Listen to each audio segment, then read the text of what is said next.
کیونکہ دونوں طرف ہمارے لوگ ہیں، تو میں ایک دفعہ پھر کوشش کر رہا ہوں کہ بات چیت کے ذریعے معاملات حل ہوں. بلکہ انہوں نے امریکن جو لوگ یہاں پر آ کر ملے بھی ہیں اور جو کوشش بھی کر رہے ہیں ان کو بھی سپورٹ کیا، اور انہوں نے کہا کہ جی اگر وہ بھی بات چیت کے ذریعے کوئی مسئلہ حل کرنا چاہتے ہیں تو ہمیں انہیں سپورٹ کرنا چاہیے. تو واضح طور پر جو علی امین کا مجھے جھکاؤ نظر آیا وہ مذاکرات کی طرف نظر آیا. مجھے نہیں لگا کہ وہ کوئی احتجاج میں بہت زیادہ انٹرسٹڈ ہیں، بلکہ مجھے لگا کہ وہ یہ سمجھتے ہیں کہ امریکن ڈاکٹرز جو آئے ملے آ کے، یا جو ڈائریکٹلی وہ خود بات چیت کر رہے ہیں، ہر طرح سے بیسکلی وہ سمجھتے ہیں کہ کوئی معاملات طے کیے جائیں اسٹیبلشمنٹ کے ساتھ. میرا نہیں خیال ہے کہ وہ زیادہ اس بات پہ بلیو کرتے ہیں کہ سڑکیں گرم کرنے سے کوئی زیادہ فائدہ ہوگا. دوسرا جو علی امین نے آج پوائنٹ کیا ہے آؤٹ، وہ یہ ہے کہ جی ڈرون حملے کے بارے میں انہوں نے کہا کہ مجھے اعتماد میں نہیں لیا گیا ڈرون اٹیک کرتے ہوئے، اور جو اس سے کولیٹرل ڈیمیج ہوا ہے اس پہ شدید مجھے افسوس بھی ہے اور مذمت بھی میں کرتا ہوں. اور انہوں نے 10 سویلینز کے اس میں شہید ہونے کی خبر کنفرم کی ہے، اور اس کے ساتھ ساتھ انہوں نے اس سارے معاملے کے اوپر یہ کہا ہے کہ آئندہ ایسا واقعہ نہیں ہونا چاہیے، اور وہ نہ ہی ایسی کسی چیز کو سپورٹ کر سکتے ہیں. واضح انہوں نے اس کے اوپر جو ڈرون اٹیک ہے اس کے اوپر یہ سٹانس لیا ہے. تیسری جو امپورٹنٹ بات تھی ان کی پریس کانفرنس میں، وہ افغانستان وغیرہ کے معاملات تھے، جس میں انہوں نے واضح طور پر کہا جو ان کا ایک موقف رہا ہے کہ ایسا نہیں ہو سکتا کہ اتنے افغان مہاجرین کو بلا کسی منصوبہ بندی کے اچانک سے اٹھا کے سرحد پر پھینک دیا جائے جب تک کہ افغان حکومت انہیں لینے کے لیے تیار نہ ہو. ایسا نہیں ہو سکتا کہ ہم اچانک سے ان کو بالکل ڈس اون کر دیں، حالانکہ ہم ماضی میں بہت کچھ لیتے رہے ہیں ان کے نام پر. تو اب ایسا نہیں ہے کہ اچانک ہی وہ اتنے برے ہمیں لگیں اور ہم ان کا کوئی فیوچر دیکھے بغیر ان کو اٹھا کے سرحد پر پھینک دیں. تو یہ ممکن نہیں ہے. بات چیت کے ذریعے ہی مسائل کا حل ہو سکتا ہے. اس پہ ان کا کہنا تھا کہ وہی پالیسی ہے جو عمران خان کی بھی ہے، جو پی ٹی آئی کی ایک دیرینہ پالیسی ہے، اور وہ اسی کو لے کے آگے بڑھ رہے ہیں باقی معاملات پر بھی اور افغانستان کے حوالے سے بھی. اس کے علاوہ جو ایک اور ان کا پوائنٹ تھا آج کی ٹاک میں، وہ یوٹیوبرز کے حوالے سے تھا، اور انہوں نے کہا کہ جی یوٹیوبرز جو ہیں وہ بڑی تنقید کرتے ہیں اور بڑی یعنی کہ سجیشنز بھی دیتے ہیں، لیکن بہرحال ہمیں ان کی لائن فالو نہیں کرنی، ہمیں تو عمران خان کی لائن فالو کرنی ہے، اپنی لائن بنانی ہے، پارٹی لائن بنانی ہے. تو یوٹیوبرز کا تو کام ہی یہ ہے. وہی پھر جو ایک گھسی پٹی تنقید ہوتی ہے کہ جناب یہ ڈالرز کمانے کے لیے ایسے کرتے ہیں ویسے کرتے ہیں، فیک نیوز ہے، اور یہ ساری باتیں وہ باتیں انہوں نے کی. یہ ویسے ایک عجیب بات ہے کہ جس کے اوپر بھی تنقید شروع ہوتی ہے اس کو سوشل میڈیا کتنا زیادہ برا لگنے لگتا ہے، یوٹیوبرز کتنے برے لگنے لگتے ہیں. یہ نہیں کوئی سوچتا کہ کیوں یہ تنقید ہو رہی ہے، اور اس سلسلے میں وہ کیا اپنا موقف واضح کرنے میں ناکام ہے یا ان کی اسٹریٹجی ہی غلط ہے جس کی وجہ سے وہ تنقید کی زد میں آ رہے ہیں. تو کوئی تو ایک بات ہوگی، لیکن بجائے اس کے وہ لوگوں کو پرسنلی ٹارگٹ کرنا شروع کر دیتے ہیں. اب چاہے کوئی بھی آپ لے لیں، حکومت کے لوگ لے لیں، اسٹیبلشمنٹ کے لوگ لے لیں، آپ یہ جو حکومت کے حامی صحافی ہیں ان کی بات کر لیں، سب کو ایک ہی اس وقت دکھ جو ہے وہ لگا ہوا ہے کہ جناب سوشل میڈیا یہ اور وہ سوشل میڈیا وہ. ہم پہ بھی تنقید ہوتی ہے، نون لیگی بہت بدتمیزی بھی کرتا ہے، ہم تو نہیں اس طرح روتے ہیں کیونکہ ہمیں کک فرق نہیں پڑتا. تو بھائی آپ کو کیوں یہ غم کھایا جاتا ہے سب کو، مجھے یہ سمجھ نہیں آتی. جب آپ کو اگر آپ کو یہ لگتا ہے کہ آپ ٹھیک چل رہے ہیں تو ٹھیک چلتے رہیں، بس صحیح ہے. لیکن یہاں پر لوگ پرسنلائز ہو جاتے ہیں اور پھر پرسنلی لوگوں کو اٹیک کرنا شروع کر دیتے ہیں. تو بہرحال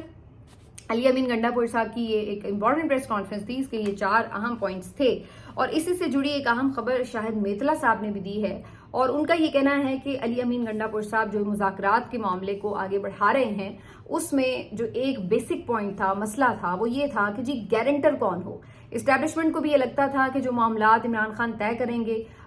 کیا گارنٹی ہے کہ وہ ان معاملات سے پیچھے نہیں ہٹیں گے، اور جب ان کے لیے آسانی پیدا ہوگی تو وہ اس سارے معاملات کو اسی طرح فالو کریں گے جیسے طے ہوں. جبکہ دوسری طرف عمران خان کو بھی یہی لگتا ہے کہ یہ لوگ قابل اعتبار نہیں ہیں اور بار بار دھوکہ دیتے ہیں. تو وہ بھی یہ چاہتے ہیں کہ جی کون ان کی اسٹیبلشمنٹ کی گارنٹی دے گا کہ جو یہ وعدے کریں گے، جو یہ معاملات کرنے کی یقین دہانیاں کرا رہے ہیں اس کو یہ پورا کریں گے. تو دونوں طرف سے جو ایک ٹرسٹ ڈیفیسٹ ہے، یعنی اعتماد کی کمی ہے، اعتماد کا فقدان ہے، ایک دوسرے پہ اعتبار نہیں کیا جا رہا، اس کی وجہ سے معاملات آگے نہیں بڑھتے. اور اس سلسلے میں اب شاہد میتلا صاحب نے یہ خبر دی ہے کہ علی امین گنڈا پور صاحب نے گارنٹرز کا انتظام کر لیا ہے، اور انہوں نے اس سلسلے میں اسٹیبلشمنٹ کو آگاہ بھی کر دیا ہے، اور انہوں نے ان کا رابطہ بھی کسی حد تک کروایا ہے گارنٹرز کے ساتھ. گارنٹرز کے معاملے میں ان کا کہنا ہے کہ یہ کچھ بین الاقوامی شخصیات بھی ہیں اور کچھ پرائیویٹ شخصیات ہیں، اور انہوں نے کہا کہ جی یہ جو شخصیات ہیں ان کے توسط سے اب آگے جو مذاکرات ہیں، معاملات ہیں، وہ بڑھیں گے. اب اس سلسلے میں یہ خبر کتنی امپورٹنٹ ہے یا نہیں ہے، یہ تو ظاہر اس کی صحت پہ تو میں بات نہیں کر سکتی، میرے پاس تو ایسی کوئی سٹوری نہیں ہے، لیکن یہ بات اس سے کنفرم ضرور ہوتی ہے کہ علی امین گنڈاپور کہیں نہ کہیں یہ مذاکرات کے لیے آگے بڑھ رہے ہیں، اور اسی وجہ سے وہ سمجھتے ہیں کہ مین وائل، یہ بڑی امپورٹنٹ بات ہے کہ مین وائل جو احتجاج کا پروسیس ہے اس کو آگے نہ بڑھایا جائے. وہ یہ سمجھتے ہیں کہ جہاں وہ بات کر رہے ہیں ظاہر ہے کہ وہ ان پہ یہ پریشر ڈالیں گے کہ بھائی ایک طرف آپ ہم سے بات چیت کر رہے ہیں تو دوسری طرف یہ سڑکیں گرم ہو رہی ہیں، تو یہ سب کیا ہو رہا ہے. تو ظاہر ہے دوسری طرف سے بھی تو ڈیمانڈز ہوں گی نا کہ جی یہ جو امریکن بل آ رہا ہے اس کو سپورٹ نہ کریں. یہ بھی ڈیمانڈ ہوگی کہ جی سڑکوں پر احتجاج نہ کریں. یہ بھی ڈیمانڈ ہوگی کہ سوشل میڈیا کو ڈسون کریں اور ان کے جو کنٹرول کریں ان کو. تو ان باتوں کی ڈیمانڈز ہوگی ظاہر ہے اسٹیبلشمنٹ کی طرف سے بھی. تو وہاں پر جب یہ ساری باتیں ہو رہی ہیں تو اسی وجہ سے علی امین گنڈاپور صاحب کی آج کی جو پریس کانفرنس تھی اس سے جو میں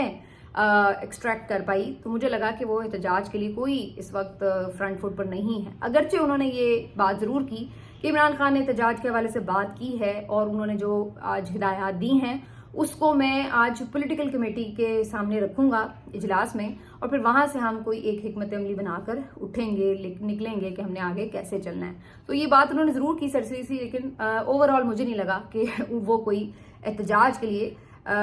بڑا پلان جو ہے وہ کر رہے ہیں. باقی ان کی پریس کانفرنس میں بڑکیں تھی تو اس کے اوپر بات کیا کرنی. آگے بڑھتے ہیں جی. دوسری طرف جو انہوں نے علی امین نے حال ہی میں دیے گئے انٹرویو میں ایک نئے قسم کے محاذ کھولے. محاذ تو پرانے کھلے ہوئے ہیں لیکن اب ذرا کھل کے کھولے. اس میں انہوں نے جو اپنی خیبر پختونخوا کی ہی مختلف لیڈرشپ ہے ان پہ تنقید بھی کی اور ان کے بارے میں عمران خان سے منسوب بھی کچھ باتیں کی کہ جناب انہیں ٹکٹ دینے کے لیے صوبائی اسمبلی کا عمران خان راضی نہیں تھے اور انہیں سازشی سمجھتے ہیں، اور کچھ کے اوپر انہوں نے کرپشن کے بھی الزامات لگائے ہیں. تو اب ظاہر ہے وہ لوگ بھی کچھ نہ کچھ رسپانس تو دیں گے. تو اسد کیسر صاحب نے آج ایک ٹویٹ بھی کیا اور انہوں نے اپنی پی ٹی آئی کی جو لیڈرشپ ہے ان سے یہ مطالبہ کیا ہے کہ علی امین گنڈاپور صاحب نے جو باتیں منسوب کی ہیں ان کی تحقیقات ہونی چاہیے اور پتہ چلنا چاہیے کہ عمران خان صاحب کی کیا ہدایات تھیں اور جو اس وقت سچویشن ہے اس میں علی امین گنڈاپور کیا چاہ رہے ہیں. تو ان سارے معاملات کے اوپر واضح ہونی چاہیے چیزیں.